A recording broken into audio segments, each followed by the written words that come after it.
What's up, guys? Welcome back to Libertalia Game Supply. We got another deck profile for you here on this fine afternoon. Today we're going to take a look at Tellers. So Tellers are from the DUEA format. They haven't really received any support since then. So the deck core has basically been the same its entire existence, and so this is just a slightly updated version, built in a way that I think functions a little bit better for the format now. This is not to say that I think this is a contender. This is 100% a rogue deck, pretty much just for fun. I think you can get some nice cheesy wins off of it, but it's probably not consistent enough for you to like take it to locals and win with it all the time. But it's fun. It's a fun deck. So we'll get into this thing right here. Triple Deneb to start. So Deneb searches a teller from your deck to your hand on summon, so that's normal or special summon, and that will matter because the whole deck is basically just about dumping everything into the graveyard or getting it into your hand and then like cycling it through those two spots. So it's going to go hand to field to grave, back to field, maybe back to hand off a Retriever. So ideally what you're trying to do is get a Deneb, an Altair in the graveyard or in your hand as quick as possible, and the other pieces are kind of like supplementary. So triple Deneb for the search, triple Altair. So on summon, he will special summon a teller from your graveyard in defense mode. So, you know, maybe turn one, you foolish your Deneb, and then normal summon Altair. Altair will summon back Deneb, and you get the search. So that's how that would work, and then that also makes a Retriever technically, which we'll go over later. So Altair, super necessary, probably the most important card in the deck, I would say. Vega would be close. So usually people were playing, like back in the day, 2 of this and 3 of this. I'm not all the way sold on reversing that. Either it's going to stay 3 and 2, or it's going to go 3 and 3, or it'll switch back to 3 and 2, and I'll explain all that in a second here. But Vega special summons from your hand. So once it's summoned, you can special summon a Tellarknight from your hand. So this card kind of sucks turn 1, unless you open Vega plus another Tellarknight, because it can't summon itself. But once you get your plays rolling, like your loops rolling, and you're getting the searches off of Denebs and you're able to bounce with Retriever, you can just bounce back Vega and Altair every turn, or like search the Altair, bounce the Vega, you know, use the Deneb, search the Altair to hand, bounce the Vega with Retriever, and then you're able to make that three monster little combo there to make a new Retriever every turn. So that's why it's at 3. I really think it could be at 2, because you're just going to be wanting to search this thing just to have one available and then just try to loop it a bunch. Sam, this thing, I just play it because I like it. I always played it since the deck came out. It just burns for 1,000 whenever it gets summoned. But as you've probably gathered by now, the deck is about recursion. Like, it's just about cycling the same couple monsters over and over. So you can really burn for like 2,000 or 3,000 in a single game easily without thinking about it, just by playing this thing. So you don't have to play it. You could cut it and then bump that to 3, and then you got 3 of all those, and you don't got to worry about that anymore. But I like it. It's fun. It's kind of gimmicky, but it's fun. And then a Nook is a Foolish Burial, so on summon it dumps one to, and I deleted one. Let me find that. It dumps one to the graveyard on summon, so turn 1, it's really nice to be able to start filling up that graveyard. Beyond that, its effect doesn't really help you because it doesn't do anything else other than be a body. So, you know, ideally you're able to get this thing on board turn 1 to start filling the graveyard, or have Foolish Burial to start filling the graveyard. That's why I figured cutting this to 2 would be better than having it at 3 versus Vega being at 3. But really, I just don't know. Maybe 2 and 2 might even be better, and then you play some additional draw cards or something. Triple Ash Blossom. So typically I don't like adding like staple hand traps to decks that are more casual, but this deck just hurts so bad. If you don't get to go first and you have no way of stopping your opponent on their first turn, you are so screwed. Like, the deck just suffers, so you gotta have something. So really, this could be whatever you want it to be, and like as you can see in the side deck, it kind of like, that's kind of what it is. You'd put 3 hand traps of whatever variety that you want, depending on what you're playing against, and the goal is just to be able to stop them if you're going second. This deck is 100% go first, or you're going to have a bad time. So that's why the hand traps are in there. Double Desires, I was playing around with Prosperity. There's not really an instance where like having any one card fixes everything for you like it would with more modern decks. Like, The deck just doesn't have good combo pieces like that, unfortunately, so I didn't find Prosperity to be super useful. The extra deck is unimportant beyond like mostly just these guys here. We'll say here on. So you could afford to lose all of this stuff and be fine. But if you were to play Extravagance, there's a chance you start losing these. Like if you lose 2 Triever, like if you're down to 1 Triever, you're pretty much lost. You need at least 2 to be able to loop them back and forth. So Desires just seem like the best bet because you really don't need multiple copies of all these. It's nice to have 2 and 2, but these ones can be 1 and 1. So if you lose 1 or 2 of these extra copies, you're fine. So Desires just felt like the best choice. Also, all of your Floodgate type cards you're playing at 2 or 3 also. So yeah, Desires I like the best. If it went to 3, I'd bump it to 3. Triple Skybridge. So this thing was like a lot of people were playing at it too. 3 just seems pretty good to me because it essentially turns any of your tellers into any of the other ones, and then it can like replicate, or not replicate, it increases the number of effects you can resolve in a turn. So like either of these do nothing turn 1 if you didn't have the luck to draw an extra card or a way to send something to the graveyard. But if you were to open one of these with a Skybridge, you can normal summon one of these. You don't really get its effect. Skybridge it out for a Deneb or a Nook, and then you got an effect off of it. It also functions in a similar way to like how Mask Change would function, where you're battling, you attack. Maybe you just need to do a couple more points of damage to win. You can Skybridge out your monster during battle phase to tag in one of these and attack for game or burn for 1,000 or whatever. So I like it at 3 a lot, actually. It's a more complicated Rhoda, more or less. But unfortunately, we only got the 1 Rhoda, which we're playing. And then 1 Foolish, which I kind of explained with a Nook. We just need stuff in the graveyard. And then for the traps, so we got some weird choices in here that we'll cover. The Solemn Judgments could be something else that is a continuous trap, but I just think Judgment is so strong, and it gives you those like hard stops against your opponent, kind of similar to this, where you're just trying to be able to throw things in the way so that they can't just go off, because you're probably not going to outpace them. Your only goal is to slow them down until you can get the Triever loops going, and then you control from there. So I like Judgment. You could switch it to Strike, you could switch it to whoever. Judgment's just always live, where Strike technically is not.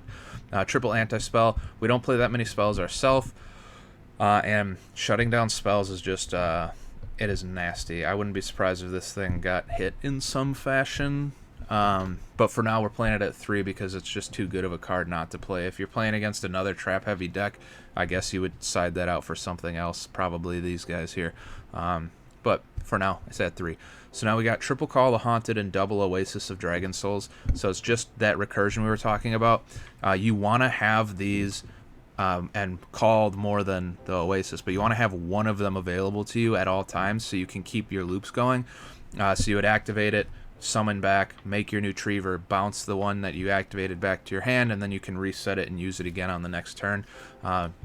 The reason Oasis is a little bit of a problem is because it turns the monster you summon into a worm, and Rivalry would not allow that to exist on the field with your Triever, so it would kill it right away. But you just kind of got to play around that. The only other option will be back to the front, which is not a continuous, which if you're not worried about that, I guess you would just change this to back to the front. But you really need to be the ability to bounce those continuous traps back so you can reuse them every single turn. That's kind of where the control comes from. And then Fiendish Chain, same reason. So it's more or less, it was an impermanence. I switched it out for Fiendish Chain because you can't reuse the impermanence. You can reuse the Fiendish Chain. The only problem would be like if they have back row destruction, whatever you Fiendish Chain, they can just pop the chain, and then they're free. Like it doesn't negate the effect anymore. They can attack, they can change battle position, but really that doesn't come up that often, and usually you're just trying to hit a Fiendish Chain on something that's a combo piece, more so than anything else, so it's not really worth clearing that back row for something like that. Like they'll try to play around it. So double Fiendish Chain actually is super good in this deck, which is odd because it's been a while since I've played this card. Triple Rivalry of Warlords, that's a hard one. I had 2 and 2 with the Gozen match. Honestly, I probably wouldn't even side this. This thing kind of messes you up pretty bad if you got to end up using Ptolemaeus to make your Triever, because once Ptolemaeus is on the field, you're not going to be able to like use his effect to upgrade him into a Triever, because this is a dark, this is a light. Yeah, so this doesn't have that problem. That's why it's at 3. It also does a pretty good job of slowing down a lot of combo decks. And then I suppose if you were to run across a deck that also played predominantly one type, you would just have a different sideboard option. I would not use this. I would, I don't know. I don't have an idea off the top of my head, but I would definitely use something else at that point, obviously. And then double Stellar Nova Alpha. I had it at 3, cut it down to 2. It's not continuous, so you don't get to use it. It is nice because it gives you the draw after you negate something, and it's kind of like, it's like a Solemn Judgment with a draw. And you don't really care that much about popping your own monsters as long as you've got your recursion loop kind of set up. Also, your extra deck monsters have effects to like float, more or less. So like if you burn through all their effects, pop it, get the float, get the draw, and then you're just continuing the loop from there. So I like it at 2. So that's the main deck. We'll take a look at the extra deck here. So this is where it gets fun. This is what the deck is built to do. So this is your main man, Tellarknight Triever. So on summon, he bounces everything on the field except himself back to the hand, and then you can detach a material to randomly discard a card from your opponent's hand. It's a little hand rip loop that you will do turn after turn. Summon it, bounce everything, pull one. If you don't have the ability to do the loop again the next turn, you can just use the hand rip effect until you run out of materials. And then also you have like an in-archetype Zeus, more or less, here. But the idea is you're going to summon this thing, bounce all of your traps and any extra monsters back to your hand, rip something, set all your traps again, and then pass turn. So then on your opponent's turn, you'll flip your anti-spell, your rivalry, your whatever. On your turn, if they were able to play through that, you're going to try to summon a new Triever to bounce everything again, rip another card, reset all your traps. If they didn't, I'd probably just sit on this, build up some resources in the hand, and keep ripping stuff out of the hand with the one that's on board. So really fun, nasty, like cheeky little play there. But that's kind of the way the deck wins, and that's pretty much the only way the deck wins. Deltaros at 2, so this is probably the third most summon. We'll say this is second most summon, first most summon, third most summon.